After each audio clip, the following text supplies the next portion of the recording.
Hours later, the man secretly rose.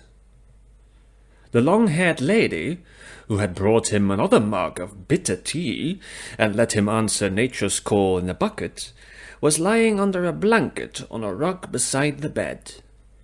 She'd been snoring softly for a quarter of an hour. The lazy moans of the floor, the footsteps, did not wake her. Although the oil lamps were extinguished, the man arrived at the doors without bumping into anything.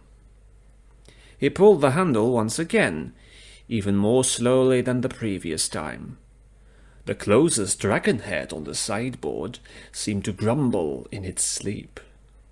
With a vigilant glance at the priestess, the man stepped into the night air. Grass, a few cottages, a few 100 yards around. A watery moon just above the rock face. The path split at once and coiled in 3 directions. One to a viewing point in the distance where a torch was burning. One toward the biggest house in sight. One to an invisible destination below. Proof of his presumptions hit him like a hammer blow. He was in a valley. No one was outside at this late hour. At least what the people here called a late hour, given the fact that no one was outside anymore. Apparently they lived in modesty. Small scale, old-fashioned, many having a garden beside the front door. He still tasted a trace of porridge at the back of his mouth. Coriander, that was it. "Why," the teddy bear snarled, "can Mr. X remember the name of the bloody coriander and not his own name?" The man realized that he was not small and fluffy, but that the small and fluffy thing was a part of him, all right. The bear was not standing in the exact same valley either.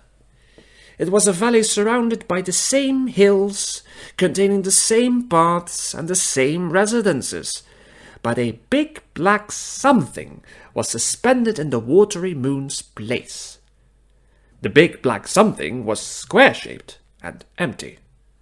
Like a window, the bear figured, only nothing was visible behind it. Well, it was night-time after all.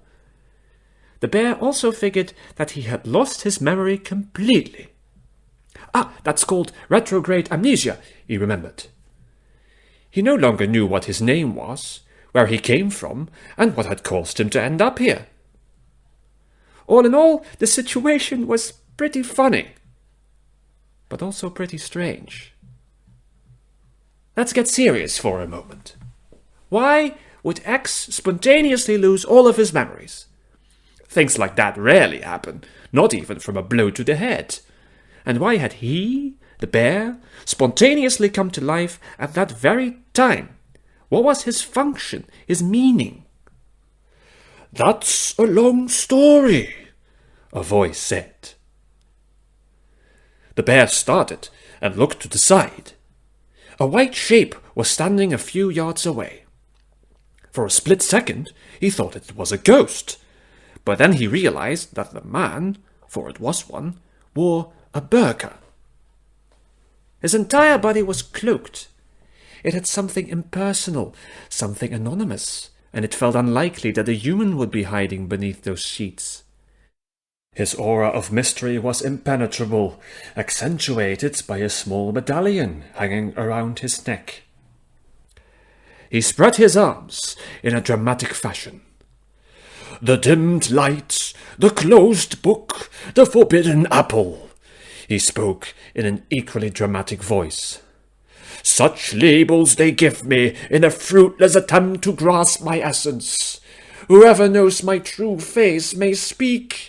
Silence shall be yours, fluffy friend." The teddy bear was not impressed. "Who the heck are you, the terror that flaps in the night?" "I am... well, no," said the stranger, slightly confused, and he cleared his throat. "My name is Al-Haq. It means the truth." The bear raised the eyebrow above his empty sockets, since he assumed that this would be a disturbing sight. "The truth," he repeated. "How so, if I may ask?" "Because I," the character in the Burqa answered in a low bass, "know what happened to the person you call Mr. X." "Really?" The bear waddled toward Al-Haki in fascination. "Let's hear it. How did X end up in this valley? And how about me? Hey, come back!" Much to his irritation, Al-Haki glided away from him with every step he took, all in perfect synchrony. It seemed like an attempt to catch his own shadow. "I shall tell you nothing," said Al-Haki, who on second thought eerily resembled a mirage. "Why not?" the bear called out. "X does not want to know who he is at all. He may think he does, but that's because he is confused, and so, consequently, are you." "Huh? Don't you get it?" "No." "See how you're confused?" Al-Haki determined smoothly. "Trust me when I say that you don't want to see the truth, which is why I'm keeping it to myself." The teddy bear felt anger well up inside him. "What kind of chocolate nutcake are you, coming in here seeking attention by spouting shadowy drivel about knowing everything, and then you don't tell a word? Well, bugger off then."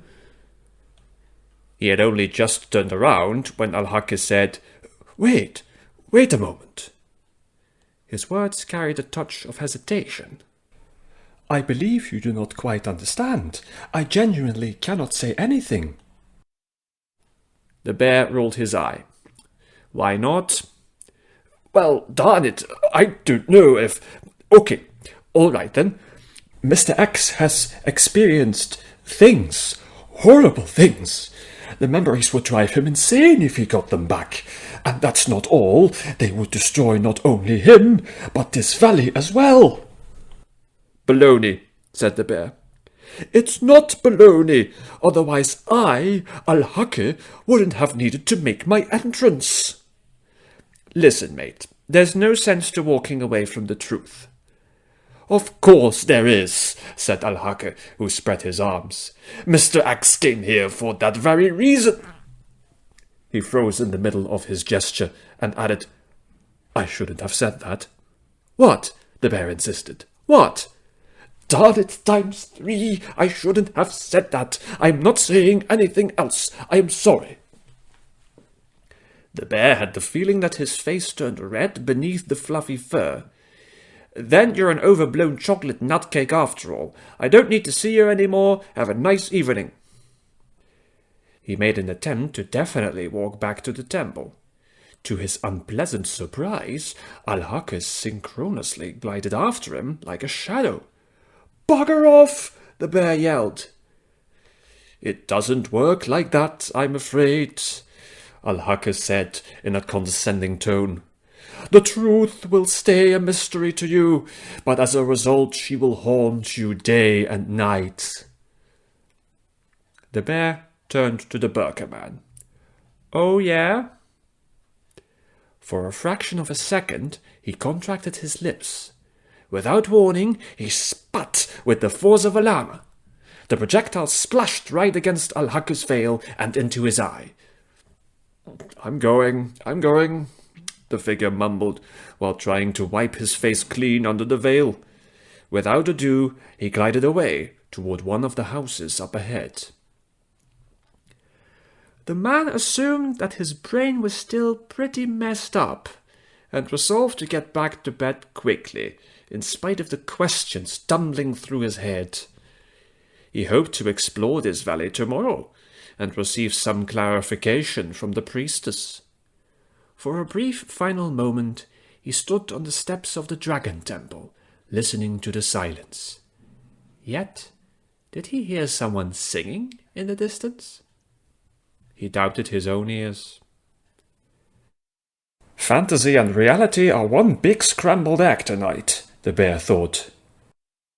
Which means, he proceeded to think, with a grin that wiped out his anger, that I may be part of Mr. X's subconscious. Until I find back my name, I'll call myself the Underbear.